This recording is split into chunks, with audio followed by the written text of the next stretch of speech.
The clock ticked past midnight. Rain lashed against the windows. Amelia, curled on the couch, scrolled through streaming options. Exhaustion tugged at her, but sleep remained elusive. She craved distraction, a reprieve from the silence of her empty apartment. A movie poster, stark and unnerving, caught her eye. The title, Crimson Echoes, meant nothing to her. The description was vague, promising a descent into psychological terror. Intrigued, Amelia hit play.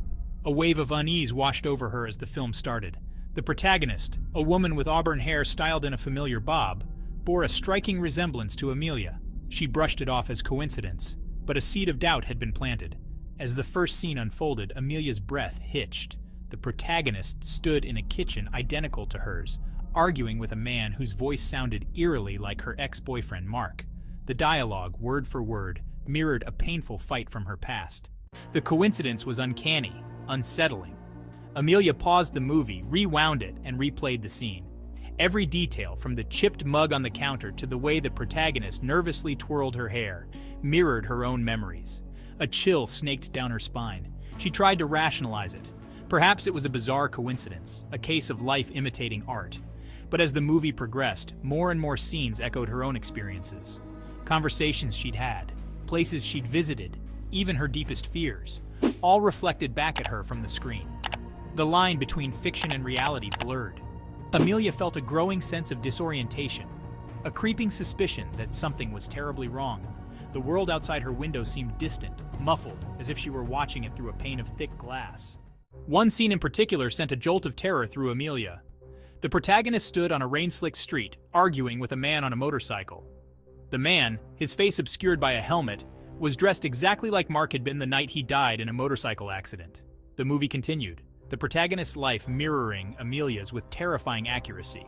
Her friends, her work, her anxieties, all were woven into the fabric of the film. It was as if someone had filmed her life without her knowledge, then twisted it into a macabre spectacle.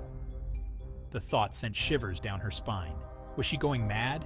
Was this some elaborate hallucination? Or was there a more sinister explanation, one that defied logic and reason? Section 4. Life Imitating Art. The movie progressed towards its climax.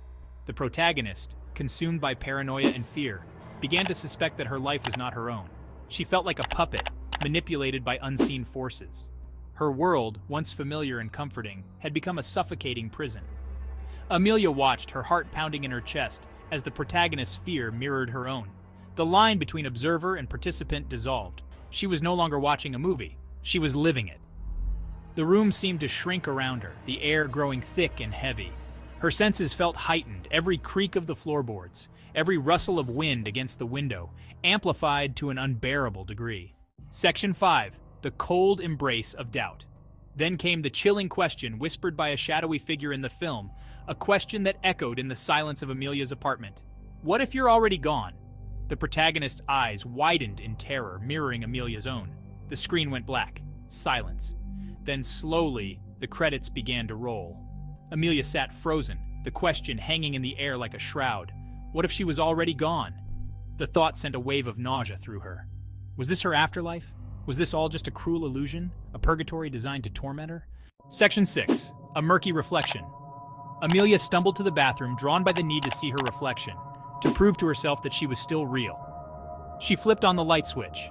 The fluorescent bulb flickered to life, casting a harsh glare on the room. She stared at her reflection in the mirror. Her face was pale, her eyes wide with a terror she couldn't quite place. Was that a flicker of movement behind her?